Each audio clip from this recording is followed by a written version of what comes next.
Shalom Bracha, nous poursuivons aujourd'hui avec le 8e Perek de Masechet Ktuvot, la première Mishnah. La Mishnah nous enseigne Aïcha, une femme, Shenaflula Nechassim Achelo Titares.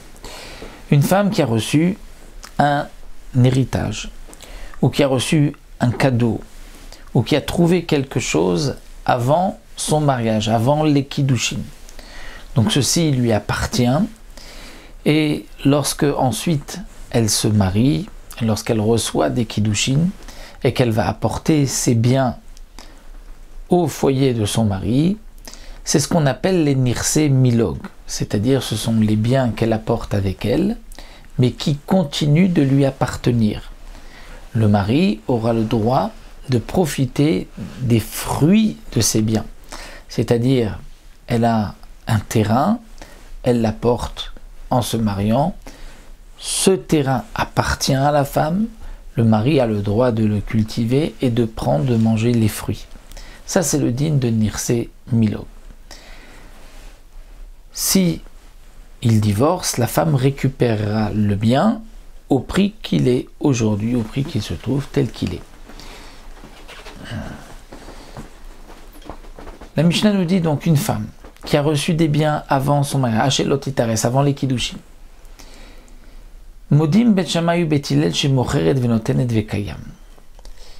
Ensuite, elle s'est fiancée, elle a reçu des Kiddushin, donc elle est maintenant mariée à Réhouven, et elle veut vendre ce bien.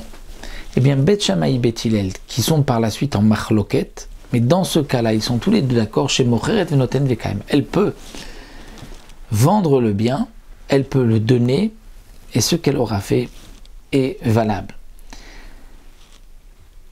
Tant qu'elle n'est pas encore mariée, qu'elle n'est pas rentrée sous la choupa.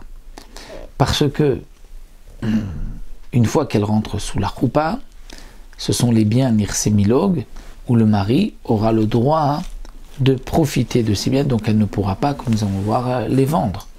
Mais là, si elle les a reçus avant les fiançailles et qu'elle s'est fiancée, là tout le monde est d'accord, elle peut les vendre. Naflula Misheni Tarsa.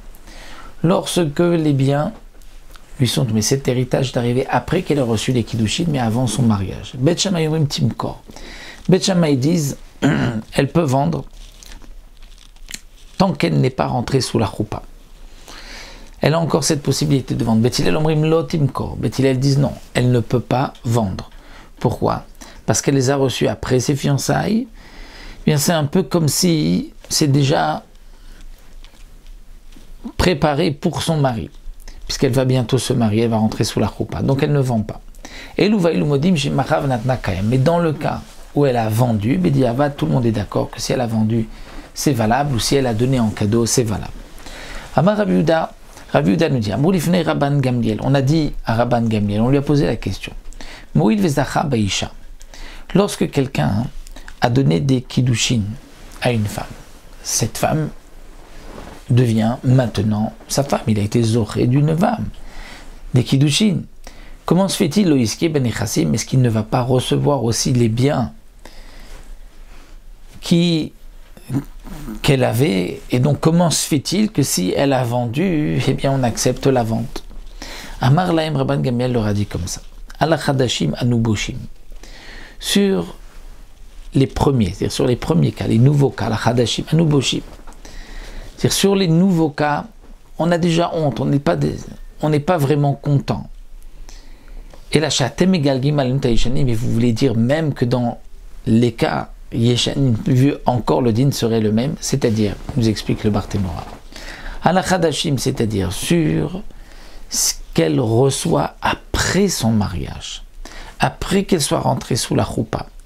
Si elle reçoit un héritage, eh bien, les chachamim disent, comme nous le verrons par la suite, que si elle a vendu, le mari peut reprendre le bien des acheteurs, parce qu'il dit, ce bien-là, c'est vrai que le bien lui-même ne m'appartient pas, mais les fruits m'appartiennent, donc elle ne peut pas le vendre. Donc Rabban Gamliel dit déjà ce din-là, que lorsqu'elle reçoit un héritage après son mariage, que si elle le vend, la vente n'est pas valable et le mari peut reprendre, déjà sur cela, Anachnu Boshim, c'est-à-dire on a honte, on ne comprend pas pourquoi les Chachamim ont été jusque-là. Mais en plus, vous voulez rajouter Etaïchanim, c'est-à-dire que même si elle a reçu quelque chose alors qu'elle était fiancée, vous voulez dire que si elle a vendu, la vente n'est pas valable? Ça, c'est trop. Donc, Rabbi Yehuda a posé la question, on a dit à Rabban Gamliel, si après ses fiançailles, elle a reçu un bien, Rabbi Yehuda dit, mais comment se fait-il qu'elle a le droit de vendre Bediavad? Donc Rabban Gamliel dit, parce qu'en vérité, même après son mariage, elle aurait dû théoriquement pouvoir vendre, et malgré tout, les Khamim ont dit que non. Donc, ça c'est suffisant, on ne va pas remonter avant le mariage, la choupa, après bien sûr les fiançailles. Un autre dit, Naflou la Misheniset, elle a reçu ses biens après son mariage. Après son mariage, elle reçoit un héritage. Tout le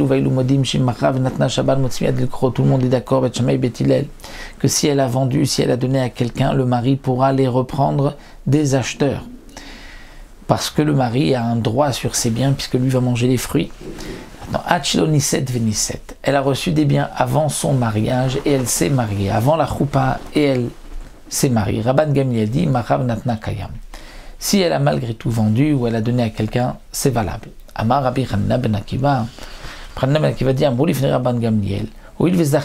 Ici, il s'est marié et il reçoit cette femme. Loïske ben Echassim ne peut pas avoir aussi les biens avec lui. Amar Laem, ala Chadashim, Anuboshim, il a Chatem et Galgim, Alitaïchanim. Déjà, sur les premiers cas, on était déjà Boshim, on avait honte sur les nouveaux. C'est-à-dire, toujours on revient sur ce qu'elle reçoit après son mariage. Déjà, on ne comprend pas pourquoi les Khamim ont dit qu'elle ne peut pas vendre. Et avec cela, vous voulez dire que ce qu'elle a reçu avant son mariage et qu'elle vend après son mariage, vous voulez dire que ça aussi, elle ne peut pas vendre. Donc ça, pour Rabban Gamliel, c'était trop.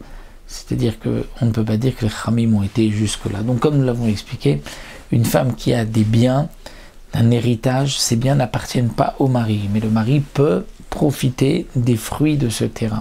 Et donc la question se pose, si elle l'a vendu, est-ce que la vente est valable ou pas? Donc nous avons vu qu'il y a plusieurs périodes. Il y a si elle a reçu avant les fiançailles et qu'elle s'est fiancée, est-ce qu'elle peut vendre? Si elle a reçu après les fiançailles, est-ce qu'elle peut vendre? Si elle a reçu après les fiançailles et qu'elle s'est mariée, est-ce qu'elle peut vendre? Et est-ce qu'elle a reçu après son mariage, est-ce qu'elle peut vendre aussi? Est-ce que voilà? Donc voici les cas que nous avons vus dans cette première Mishnah. La prochaine Mishnah, Mishnah Bet, reprendra aussi une partie de ces enseignements de la Mishnah, donc nous reviendrons là-dessus dans la deuxième Mishnah, Besiata d'Ishmael.